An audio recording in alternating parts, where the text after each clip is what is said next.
Morris garage ने एक electrical MVP को लॉन्च किया है जिसका नाम विंसर। क्योंकि यह एक इलेक्ट्रिक गाड़ी है तो उतना ध्यान नहीं खींच पाती, लेकिन अगर मैं इलेक्ट्रिक ऑटोमोबाइल मार्केट की बात करूं तो जिस पैकेज में इस गाड़ी को लॉन्च किया गया है ना, उसके हिसाब से देखा जाए तो यह एक भौकाल है इलेक्ट्रिक मार्केट में।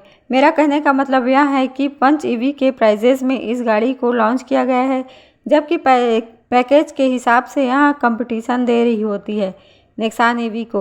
और अगर मैं केबिन स्पेस की बात करूं तो यह कंपटीशन दे रही होती है कर्वा ईवी को। मतलब कि भाई एक तीर से 3 शिकार किए हैं मॉरिस गैरेज ने। चलिए देख लेते हैं कि पंच इस गाड़ी के आगे कहां तक टिक पाती है। सबसे पहले इन दोनों गाड़ियों के डायमेंशन के बारे में बात कर लेते हैं। तो विंसर की लेंथ 4295 mm जो कि 438 mm ज़्यादा है पंच की लेंथ 3857 mm से। असल में 4 मीटर से अंदर की जो गाड़ियां होती है उनके ऊपर टैक्स कम लगता है। जिन गाड़ियों की लेंथ 4 मीटर से ज़्यादा होती है उनके ऊपर टैक्स ज़्यादा लगता है गवर्नमेंट के द्वारा। विंसर 4 मीटर से ज़्यादा लंबी गाड़ी है, जबकि पंच या फिर नेक्सॉन ईवी 4 मीटर से छोटी गाड़ियां हैं और कर्व ईवी 4 मीटर से बड़ी गाड़ी है। तो सेगमेंट के हिसाब से देखा जाए तो ये गाड़ी कर्व को कंपटीशन दे रही है, लेकिन पंच के प्राइसेस में लॉन्च की गई है। आगे बढ़ते हैं तो इसकी विड्थ है 2126 mm जो कि 384 mm ज़्यादा है पंच की विड्थ 1742 mm से।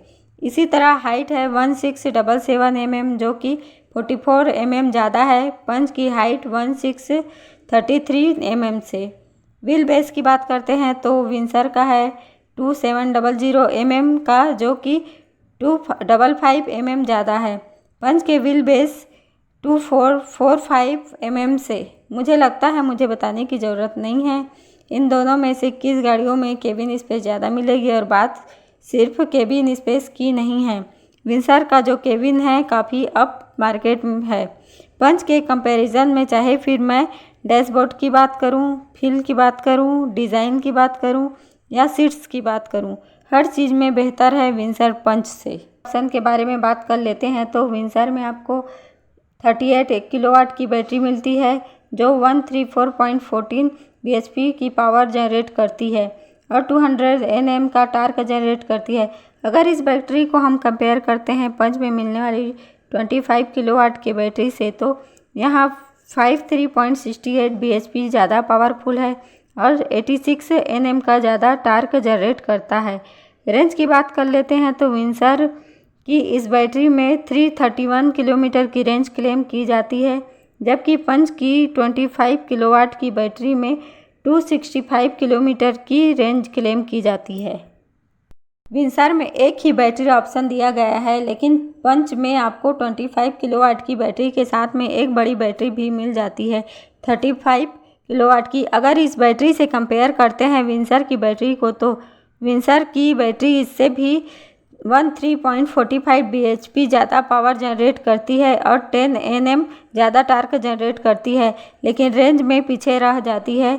34 किलोमीटर की रेंज कम क्लेम कर पाती है।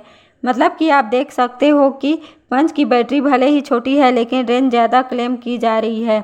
चलिए आगे बढ़ते हैं और बात कर लेते हैं सेफ्टी फीचर्स के बारे में। तो विंसर में स्टैंडर्ड सेफ्टी के नाम पर आपको ABS, 6 airbags, EBD, electronic stability programme, hill start assist, hill descent control, emergency stop signal, seat belt reminder for all passengers, four disc brake और आइसोफिक्स चासी टैंकर जैसी सेफ्टी फीचर्स स्टैंडर्ड मिल जाते हैं हर किसी वेरिएंट में। पंच की बात कर लेते हैं तो इस गाड़ी में स्टैंडर्ड सेफ्टी के नाम पर आपको ABS, 6 airbags, EBD, electronic stability programme, hill hold assist, isofix चासी tanker और सीट बेल्ट रिमाइंडर जैसे फीचर स्टैंडर्ड मिल जाते हैं हर किसी वेरिएंट में। इसके अलावा अगर आप इस गाड़ी की एडवेंचर या वेरिएंट या फिर इसके ऊपर का कोई भी वेरिएंट खरीदते हो तो आपको इन सभी सेफ्टी फीचर्स के अलावा हिल डिसेंट कंट्रोल और डिस्क ब्रेक जैसे फीचर्स भी मिलना चालू हो जाता है। इसके अलावा मैं आपको बता दे दूं कि पंच का ग्लोबल एनकैम्प ने क्रैश टेस्ट किया हुआ है जिसमें इसने काफ़ी बेहतरीन स्कोर किया है 5 आउट ऑफ 5 स्टार्स का, जबकि विंसर अभी हाल ही में लॉन्च हुई है इसका क्रैश टेस्ट अभी तक नहीं हुआ है। चलिए आगे बढ़ते हैं और बात कर लेते हैं कंफर्ट एंड कन्वीनियंस के फीचर्स के बारे में। तो सबसे पहले उन फीचर्स के बारे में बता देती हूँ जो आपको पंच ईवी में मिल जाते हैं लेकिन विंसर में नहीं मिल पाते। Multiple driving modes, eco city, एडू sport, cooled glove box, sequential indicators, auto defogger विंसर में भी है लेकिन उनमें ऑटो फंक्शन नहीं है। इसके अलावा पंच ईवी में आपको फ्रंक मिलता है। फ्रंक से मतलब है कि आगे भी आपको बोनट के नीचे छोटी सी डिग्गी मिली हुई है, उसमें आप हल्का फुल्का सामान रख सकते हो। इसके अलावा पंच के इंस्ट्रूमेंट क्लस्टर में 10.24 इंच की स्क्रीन मिल जाती है जबकि विंसर में मैक्सिमम 8.8 इंच की ही मिल पाती है। तो बस यही थे वहाँ कुछ फीचर्स जो आपको पंच ईवी में ज़्यादा मिल जाते हैं विंसर के मुकाबले। मैं आपको उन फीचर्स के बारे में बता देती हूँ जो विंसर ईवी में ज़्यादा दिए गए हैं पंच ईवी के मुकाबले। फ्लश डोर है, हैंडल्स, लेदर वर्क आपको विंसर में ज़्यादा मिल जाता है पंच के मुकाबले। 16x14 split real seats Windsor में है, पंच में नहीं है। एविएंट लाइटिंग आपको दोनों गाड़ियों में मिल जाती है लेकिन विंसर में 256 कलर्स है जिनको आप बदल सकते हो जबकि पंच में एम्बिएंट लाइटिंग तो है लेकिन उनमें कलर्स आप बार बार नहीं बदल सकते। Real AC vents infotainment system में विंसर के अंदर आपको 15.6 इंच की बड़ी स्क्रीन मिल जाती है। मतलब भाई ये तो टीवी है जबकि पंचू में मैक्सिमम 10.24 इंच की स्क्रीन दी गई है। इसी तरह से विंसर के इंफोटेनमेंट सिस्टम में 9 स्पीकर मिल जाते हैं इन्फिनिटी के, जबकि पंच ईवी में 6 स्पीकर मिलते हैं, वो भी इन्फिनिटी के नहीं हैं। इसके अलावा विंसर में ग्लास रूफ दी गई है, कम्प्लीटली रूफ जो वो ग्लास की है काफ़ी प्रीमियम फील देती है, जबकि Punch EV normal electric sunroof दी गई है। इस गाड़ी की पीछे वाली सीट को और कंफर्टेबल बनाने के लिए इन लोगों ने मल्टी लेवल रिक्लाइनिंग फंक्शन दिया गया है, आराम से उस पर लेट जा सकते हो। 6 वे पावर एडजस्टेबल ड्राइवर सीट मिल जाती है जबकि यहाँ पर एडजस्टेबल सीट तो है लेकिन पावर फंक्शन नहीं है। टिल्ड एंड टेलीस्कोपिंग स्टीयरिंग पंच में सिर्फ टिल्ड फंक्शन मिलता है।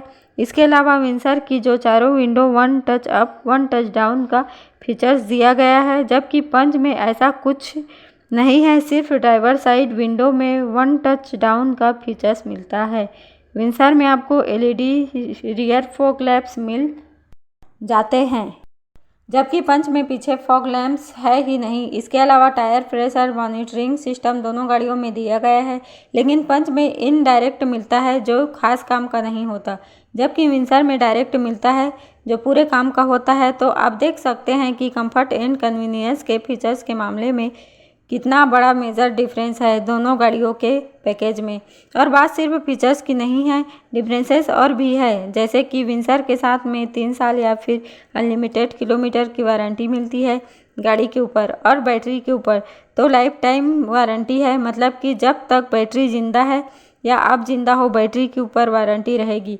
लेकिन अगर मैं बात करूँ पंच की तो इसके ऊपर 3 साल या फिर 1.25 लाख किलोमीटर की वारंटी मिलती है गाड़ी के ऊपर। बैटरी के ऊपर 8 साल या फिर 1,60,000 किलोमीटर तक वारंटी दी गई है।